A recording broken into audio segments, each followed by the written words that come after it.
I have a question for you. Yeah. Okay. How do you tell people to receive love? I think I'm really good at giving it.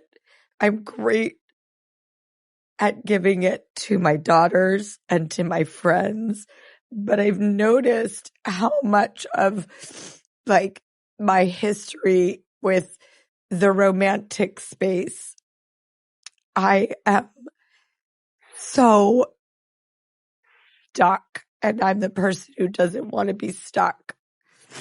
And I don't care necessarily what others do or what happens.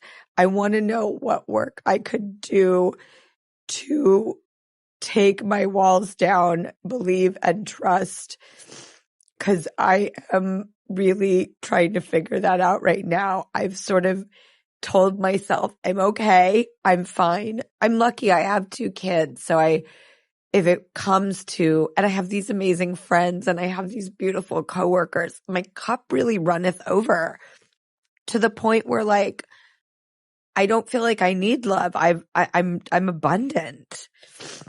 I swear to God, I'm still scared or nervous, or I don't have any information that shows me that that's a safe space. So how do I do that? I want to give you some tissues. No pressure. No. Well, my first answer is going to be, I have two things. One thing was, what would Barry say? It seems like isn't he awesome? He's on a roll right now. I'm like, we should go to Barry. Like, Barry, can we call you in and like dial you in right now? I want to meet you. But no, genuinely, like, what would he say? I think obviously I'm sure he's shared some beautiful wisdom and insight with you. A few things come to mind. The first thing is I think that we've placed romantic love, and people may not agree with this, but I just want everyone to sit with this for a second. And I really do believe that this is something you will appreciate, you'll be able to receive. I really do believe that. And if anyone else doesn't, please sleep on it. Please think about it. I really do believe that we have placed romantic love on the pedestal and the number one position podium of love. And so since we were born and raised, we've been told that finding the one is the ultimate expression and experience of love. And what's really fascinating is that if you look at any of the wisdom traditions, they don't feel that way.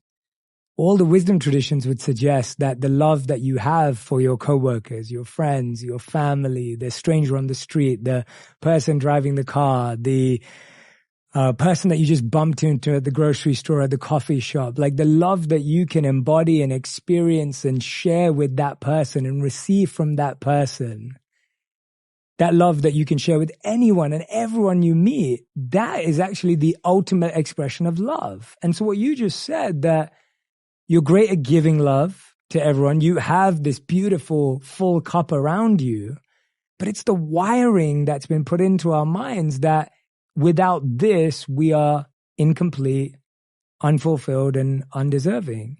And so I'm not saying that as a way of saying to people, you don't need to find someone to love. I'm just saying that don't ever let that be it.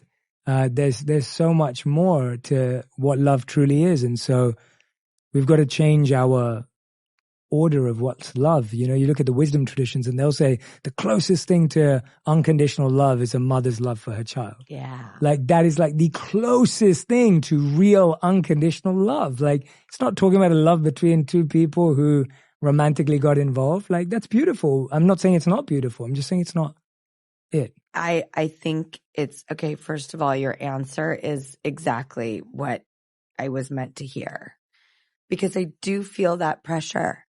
Like, it's funny how I've been single for almost 7 years, and it's been some of the happiest years of my life. I feel so fulfilled that I'm almost like my walls are about fear of someone coming in and like tearing up the joint, you know, like I don't know if I'm That's fair. ready for someone to rock the boat of the goodness, of the balance, of the life I've ended up creating with my daughters, my friends, my coworkers.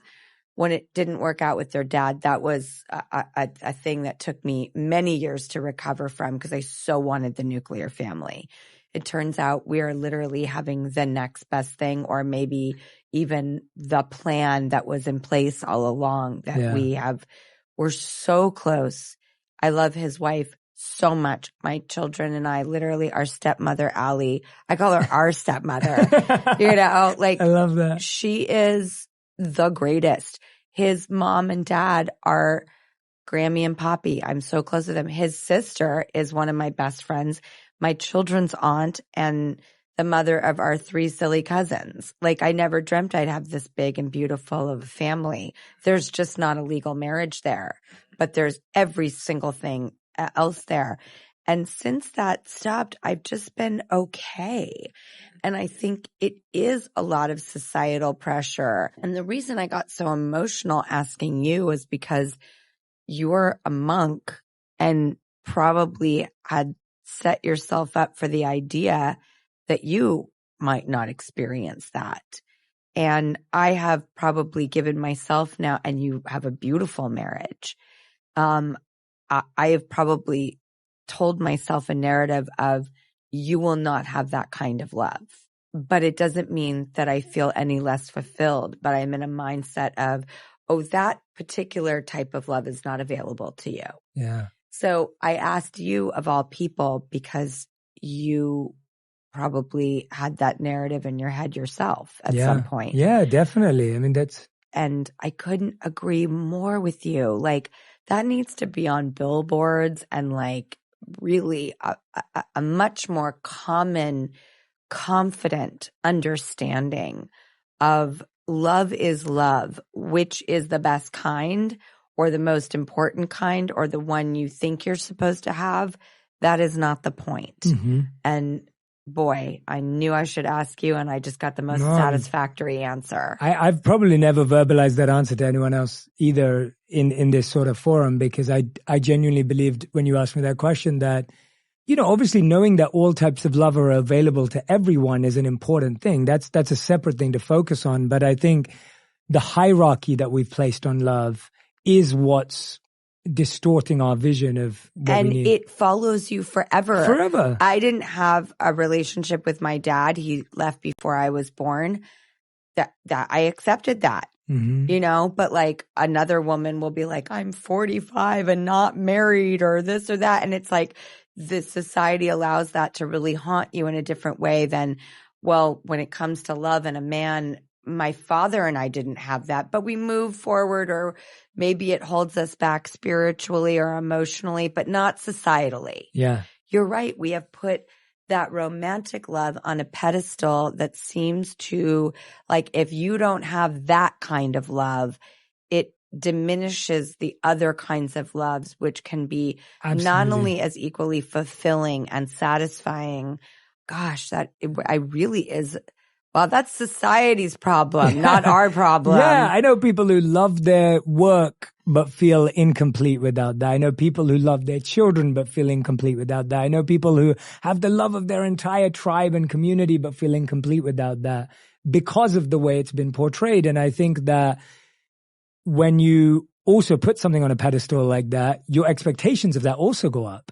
And that's no reason why that one causes us the most pain, because we also have more expectations of that partner than we do of our kids, of our parents, of our friends, of our family, because of that pedestal too. I can't agree more. I also I think it's bananas the way that people are so affected by the person they're in a, romantic relationship with. I always compare it to, well, you wouldn't be so upset if your friend did that. Yeah.